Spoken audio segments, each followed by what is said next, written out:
नमस्कार, मैं हूं आपके साथ रोशनी शर्मा और आप देख रहे हैं खबर समय जगत। आइए नजर डालते हैं आज के मुख्य समाचार। मुख्यमंत्री शिवराज सिंह चौहान अकेले नौनिहाल बच्चों के लिए ठेला लेकर निकलेंगे। सीएम की इस घोषणा के बाद से लगातार कांग्रेस नेताओं के निशाने पर है।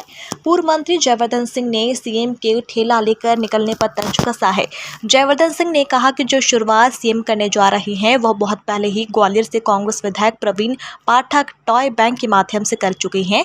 सीएम बस उन्हें कॉपी करने की कोशिश कर रहे हैं। प्रदेश में हो रही घटनाओं को लेकर सीएम की अल सुबह होने वाली बैठकों पर भी निशाना साधते हुए जयवर्धन सिंह ने कहा कि भले ही सीएम मीटिंग कर रहे हैं लेकिन उस मीटिंग का कोई रिजल्ट सामने नहीं आ रहा है।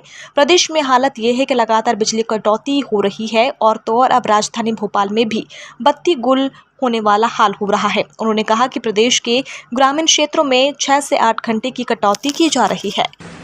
वो तो सीएम है, हमारे प्रदेश के मुखिया है, लेकिन मैं उनको याद दिलाना चाहता हूँ कि जो काम बच्चों के लिए वो कर रहे हैं, इसकी शुरुआत बुक बैंक के माध्यम से, टॉय बैंक के माध्यम से सबसे पहले जो हमारे विधायक कांग्रेस के हैं ग्वालियर से प्रवीण पाठक जी, उन्होंने चालू की थी। वो तो बस उन्हीं को कॉपी कर रहे हैं। तैयारियां चुनाव करीब है। देखिए, मध्य प्रदेश एकमात्र राज्य है पूरे देश में जहां ना तो चुनाव हुए मंडी के, ना चुनाव हुए सहकारिता के, ना चुनाव हुए नगरीय निकायों के, ना चुनाव हुए पंचायतों के।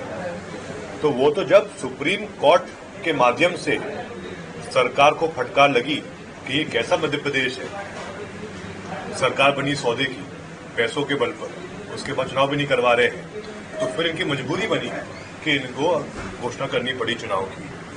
और वो भी बहुत अफसोस की बात है कि कांग्रेस ने लगभग 30 साल पहले, 28-30 साल पहले पंचायती राज के माध्यम से ओबीसी वर्ग को 25% आरक्षण दिया था और फिर कमलनाथ जी ने नगरीय निकायों के लिए भी और पंचायतों के लिए भी ओबीसी वर्ग को 27% आरक्षण दिया था।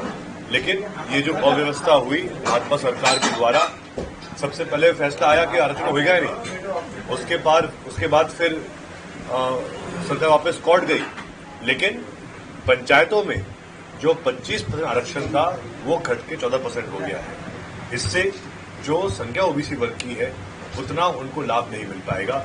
इसलिए मैं मानता हूं पूर्ण रूप से भाजपा सरकार शिवराज सिंह चौहान जिम्मेदार है। जो है सुबह सुबह मीटिंग कर रहे हैं, बड़े स्तर की मीटिंग चल रही है और जयपुर में भी कई संगठन जो है उनके मंत्री जो है वहाँ बैठक करने गए। क्या कैसे देखते हैं आप इस मीटिंग? वो मीटिंग तो कर रहे हैं, लेकिन मीटिंग करने के बाद जमीन पर क्या असर हो रहा है? आज स्थिति ये हो गई मध्य प्रदेश में कि पुनः कटौती हो रही है बिजली की, यहाँ तक कि कुछ घंटे हर दिन भोपाल में बिजली जा रही है। इसके साथ साथ अगर आप अभी पता करें तो जो ग्रामीण के फीडर हैं वहां तो प्रतिदिन 6 से 8 घंटे कटौती हो रही है बिजली की वर्तमान में। इसके अलावा आप देख रहे हैं कि हर दिन कोई ना कोई जिले में ऐसे हिंसा के हादसे हो रहे हैं।